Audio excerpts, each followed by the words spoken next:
you incorporated your military experience into VetCorps. Yeah.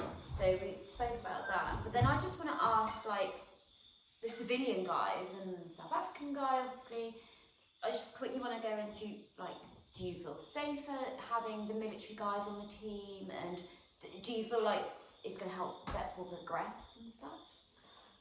I mean, sure, it'll help them progress, and it's great having them with us. I mean, there's a lot of skills that they have brought to the table that I haven't seen before. Yeah. Oh, lads, I'm sorry. I don't know why that keeps turning off. Again? Again. Is it again? I mean, am I gonna answer anyway? We'll wait. Oh, I mean, actually, I wanted to ask him if we could do just audio and just like give up on the video. Yeah, well, the live is going. The People light are. is going. Jill, Look, and why don't there's people on there. yourself, Like, Jill, hi. So the camera's Alright, be playing. patient with us, please. We're having some technical difficulties. So on the main camera it's being difficult. Overheating battery. We're gonna go ahead. Oh, okay. You pause it at least. Oh, did you pause it? That pause started a live video. I don't know what to do here, to be honest.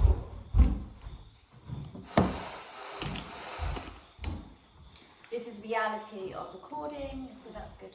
Some real hardcore stuff.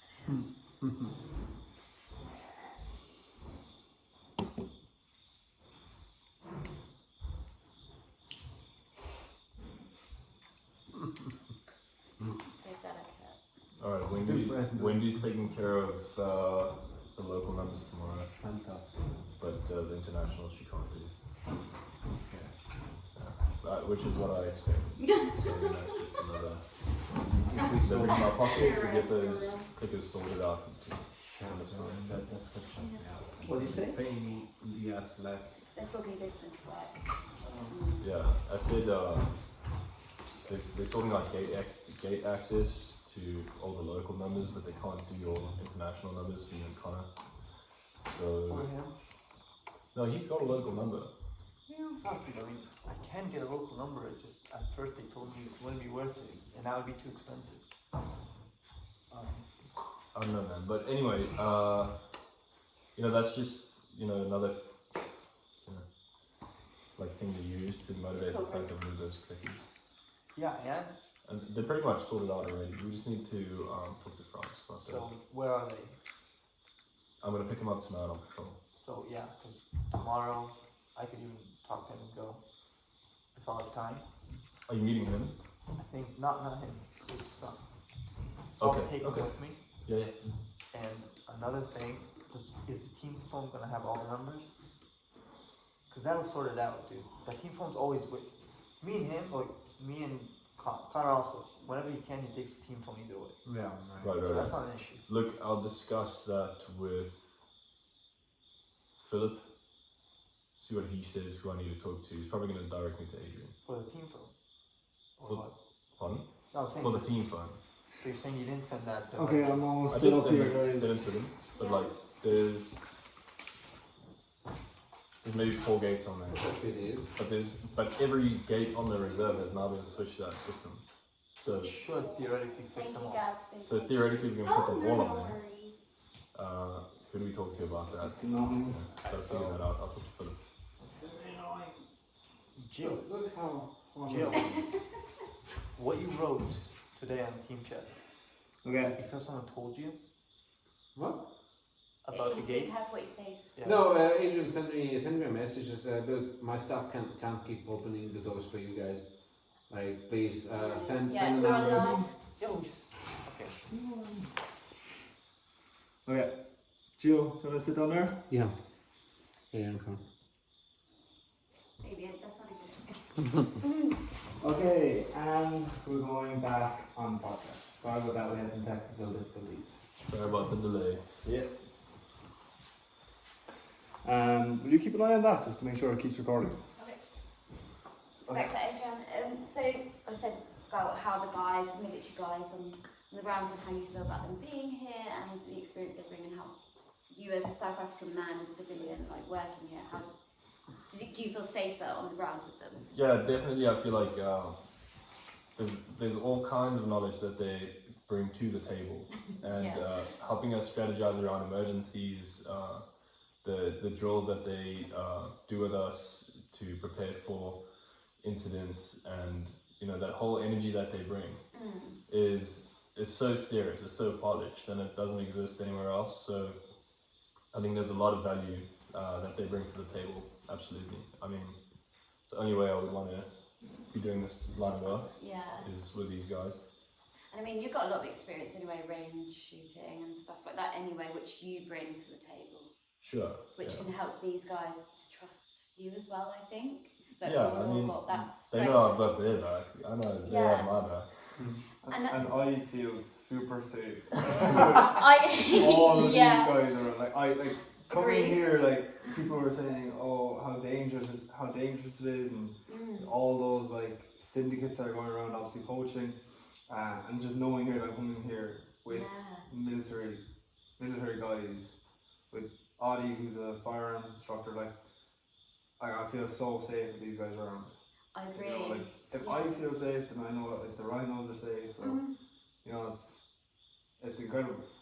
No, I absolutely agree. And like even being military myself, but I'm a woman. Like just these guys having that mentality, like that strength, that mentality, that they got what other people don't. Normal civilians, whatever, don't. Do you know what I mean? Yeah, completely. And you're just like, oh, I'm not scared now because these guys are like macho, ready to go. yeah. Yeah. You you can trust them, like, because they've had the experience. Yeah. Like what these guys have been through, like you know that they know what to do, and like I can trust them to do their job to the highest of standards, and I hope Yeah. that they can trust me to do my job at the highest of standards. You know, like with this team, it's just all about trust. Yeah. It's all about just trusting each person to do the job and just letting that go. It's like, okay, you guys are doing that. That's you. I'm just gonna let you do it, and I know you're gonna do it to the best of your abilities, and I can focus on what I need to do. And there is a lot of trust in this team. No, it has to You be. guys. Yeah, it's If there's no amazing. trust, then what do you have then? I say the good core values of military: loyalty, respect, trust, dignity. Like you all have that, including you. You have that. You bring that to the team as well, which is bloody brilliant. What an excellent team. I'm going to move on to the next question. So it's a bit about PTSD. I know you guys don't struggle, but Joe, like you've got experience in that. Do you feel comfortable talking about that? Yeah, it's fine. So obviously I know you experienced some PTSD, but like how do you cope, like in general with that? How is that now? Is that okay? I think in the past I struggled on the idea of coping with PTSD. Yeah. I don't think PTSD is something that may be coped with, because to me the way I see PTSD is you shifting in a new awareness of the reality. So you see reality in a deeper way. I think to me PTSD is an event, it's an experience that sets the difference between what was before and what is after.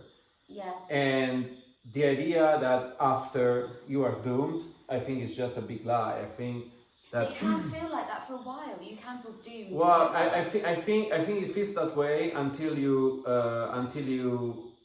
do not decide to stop looking for the things that were in the past, and you definitely lost because you're not that person anymore. You've got to almost take control and use your PTSD to your advantage, like we both have done. I believe. To me, it's not even about control. To me, it's a choice of meaning. I mean, Yeah. PTSD sets basically it's a dimension in which you are mapping a completely new territory. It's a completely new life, and it starts in a wasteland. That's true. But you trying to reconnect and reconstruct what was before is what really destroys you, and eventually leads you to killing yourself.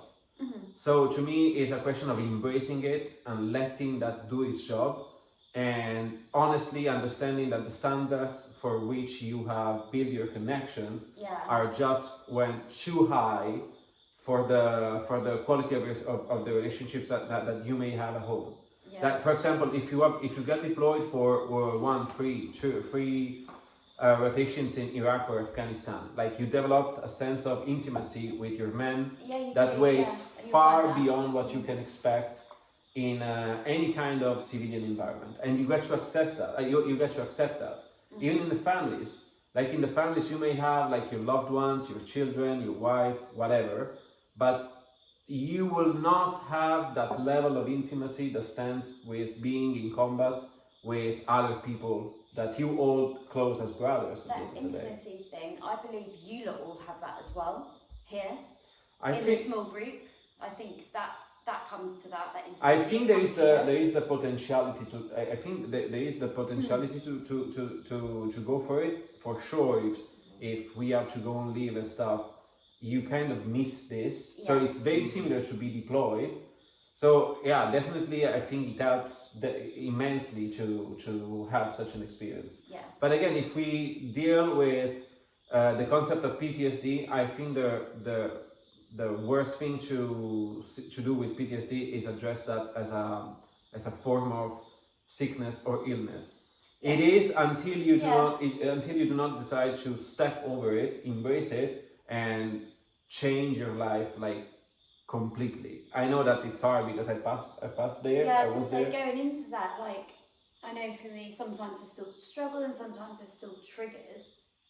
And for you, was that a difficult procedure getting out of the dark place to the lighter place? You Well, know, was but the dark, was it hard? yeah, but the dark place is dark Yeah. because it holds a lot of energy there. Oh yeah, And absolutely. it's all about, I think it's all about embrace the energy that is there fully, Yeah. completely, like without any kind of resistances, any kind of friction. There is so much there to be discovered. And I believe that repressing that side, trying to fit in a society that clearly do not like people that have been deployed to war, Yeah. is an act of self-offense. Yeah. So you are self-harming yourself by trying to fit in into a society that You don't fit. that has no space for you. Yeah, yeah. You don't fit exactly. in that, I know we could talk and about that affects even the military. Like at least in Italian military, I saw that all the combat veterans